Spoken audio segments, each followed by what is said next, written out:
The Rainbow Prince. This is a unique story of a unique kingdom called Maficus. What's so different about this kingdom, you ask?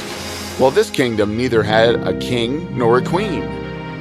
Nobody ruled this kingdom. It could only be led by a capable leader. And Maficus had a very generous and wise leader, General Abrades. And he had been the leader since decades together. But he wasn't alone. General Abrades had a faithful cabinet of fairy ministers who took care of the administration of the kingdom for centuries. Their duty was to the high chair, and they never failed. We don't have the next leader yet. Is that something to worry about? Of course not, sire. The leader of Maficus is chosen by nature herself. You were born with that mark on your hand. We are keeping a close watch on the children of Maficus, sire. Till now, no child is born with the mark. Nature will choose the leader when the time is right. King Abrades was grateful for his ministers.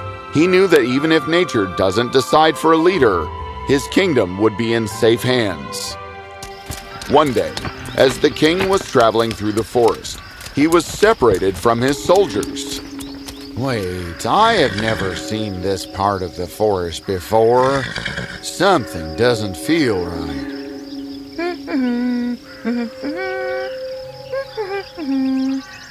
Wise woman, what are you doing this deep in the forest? Let me get you back to safety.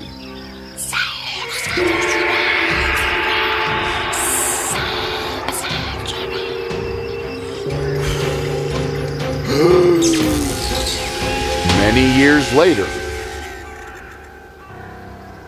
How dare you disobey the queen? You have to pay 80% of everything you earn to the queen. That is the rule of Maficus, and you know it. Enough. Can't you see he already earned so little? Augustus, do not meddle in our duty. Listen, you. We will come again tomorrow, and you will pay. I don't understand. The queen is supposed to protect her people. Oh, Augustus, son. Maficus was not supposed to have a queen. It was about 17 years back. The king returned from the jungle with the queen by his side, but he was different. Olivia is your queen now. All will bow down to her. The poor shopkeeper left with his head hanging low, and Augustus stood there looking at the tip of the main palace, wondering. But what he didn't know is that Queen Olivia was a witch who had captured the kingdom of Maficus. With King Abrades under her spell, the future of Maficus was in grave danger. But Augustus could not worry about any of this, for he had a secret of his own. Or should we say, 7 secrets.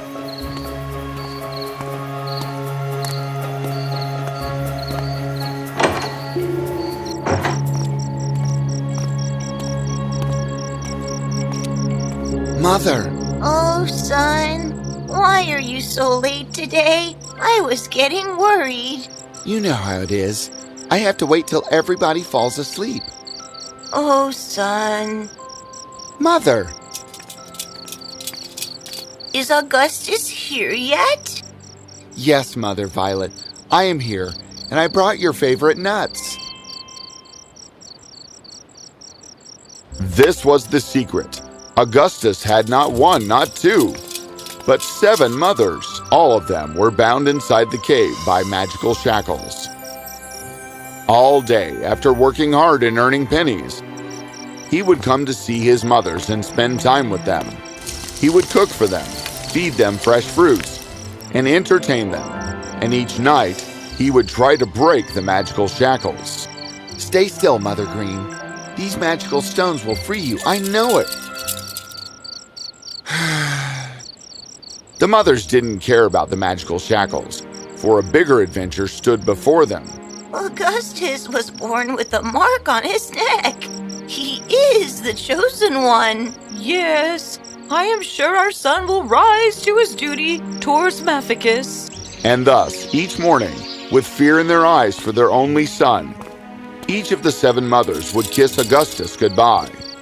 And that day, Augustus needed the protection the most, as he had defied the soldiers of the queen the day before. As soon as Augustus returned to the market, he was arrested and taken to Queen Olivia. Yes, young man. You seem to have a problem with my rule here. The people of Maficus were terrified of the queen, but Augustus looked right in her eyes with no fear. I have never met you in person, Your Highness, but I am not afraid to fight for my people. It's strange that you were not afraid of... What is that on your neck? Olivia realized what it was. The man in front of her was chosen to lead Maficus, which means he would be the end of her. She murmured a spell to bewitch Augustus, but, what are you doing? Wait, why isn't this working? What neither Olivia nor Augustus knew is that each morning, as the 7 mothers would kiss their son, they would each cast a protective spell upon him. But Olivia, being a witch, understood. So the Rainbow Fairy Ministers are alive. Your Highness, are you all right? I have a message to be delivered to someone deep in the forest, boy. If you do that, then I shall release you from the royal custody. Do you agree? Augustus didn't know that the message was meant to be delivered to the witch's mother. He wanted to refuse to be the messenger, but he wished to be back to his mother's by night, so he agreed. Augustus wandered the forest till late that night. Finally, he came to a crooked hut.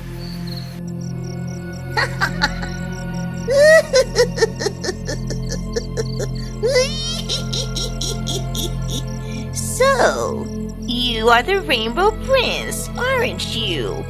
One of the Rainbow Fairy's sons. What? Fairies?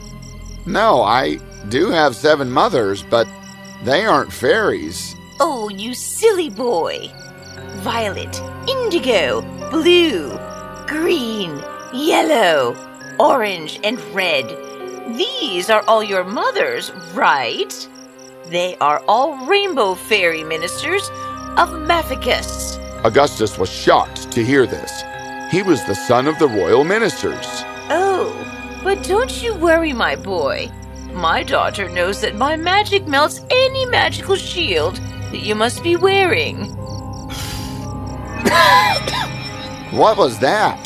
The protective shield around Augustus melted in mere seconds. Olivia's mother then quickly read a spell. Wickety-wackety-woo. The one carrying the letter and the one responsible for the birth of Augustus will instantly be turned into gooses.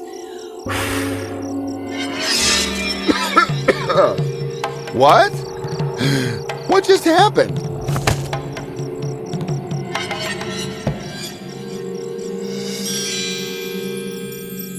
Augustus! Oh, thank Maficus, you are all right. My son. All his 7 mothers were with Augustus, taking care of him. Mothers, you look so different. We didn't want to meddle with the plans of Mother Nature, which is why we never told you, son. We have been administering Maficus since centuries. We are the Rainbow Fairies.